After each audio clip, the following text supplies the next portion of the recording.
So, who's immature now? Ladies and gentlemen, you've been absolutely wonderful. Thank you so much for coming out to see my show this evening.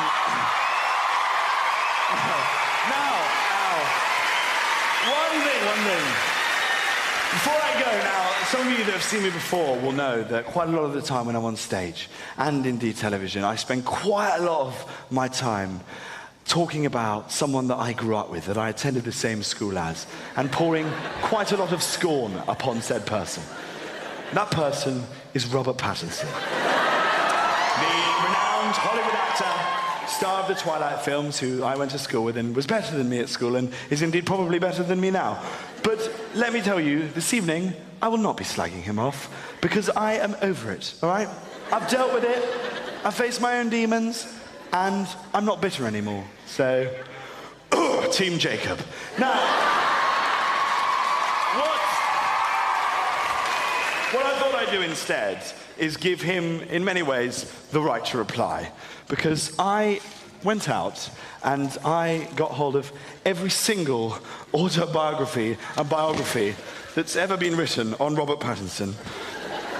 And I will end this evening by reading to you a couple of extracts from one of these tomes of shit. Lock the doors. We're in for the long haul. So this is the book that I'm going to end the show by reading to you from. It's Robert Pattison, a biography by Victoria Blackburn, 1999, bit of a steal. Literally, I shoplifted all of those. And I will be reading to you from the section, the chapter, entitled Rob at School. Rob at School. So, yes. Although it's about when I was at school with Rob together, I'm not actually mentioned at any point in the book, which is fine, because I didn't want to be in your shit book anyway. So here we are, chapter Rob at School. Rob's school friend Hugo remembers how Rob was forever larking around. What a larker. What a fucking larker. Rob was made lunch monitor, recalls Hugo, but it wasn't a role he ever took seriously. He used to pinch everyone's chips in the queue. How funny, stealing people's chips in the queue. I went hungry every fucking lunchtime. We move on. Although Rob's now a Hollywood heartthrob, he also has a softer side. Rob admits to having quite a few phobias, which are listed below. Ooh, Robert Pattinson's phobias. I wonder what these will be. Maybe one of them's acting.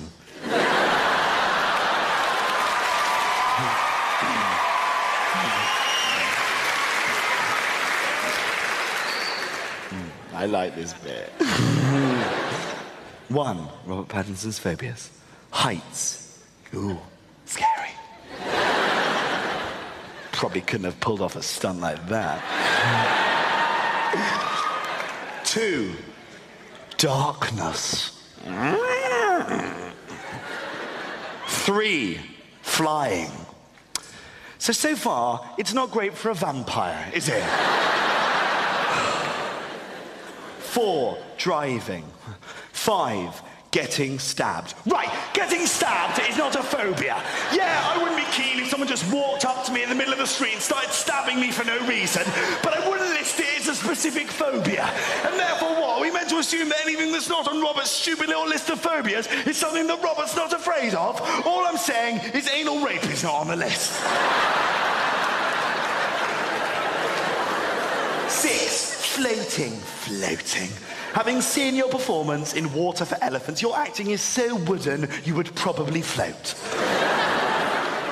3, school is where Robert discovered his love of acting. One of his earliest roles was one of the leads in a school production of The Crucible, in which he wowed both pupils and teachers alike. Although many say that night he was somewhat overshadowed by the performance of the child playing Villager 6 dressed as Robin fucking Hood.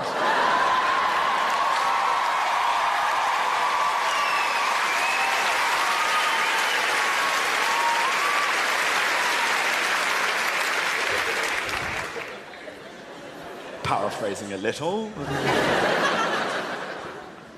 I'm going to end on this little section here, and we've all had a very jolly time this evening. It's all been very fun, but this bit is very serious, okay?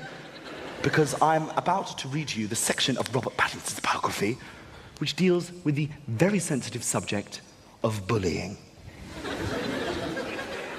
I don't know why there is sniggering over there. This is the serious bit. There will be no sniggers allowed. It's the first time I've ever said that phrase out loud. You realize with no sniggers allowed, one slip of the tongue with that and you are fucked.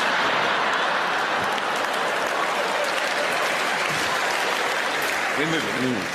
And look, I don't want anyone thinking here or at home that I'm making light of bullying, because I'm not making light of bullying. I'm a big supporter of anti-bullying. I actually bought one of those anti-bullying charity wristbands when they first came out. So I say bought, I stole it off a fat ginger kid. But serious, please. Bullying.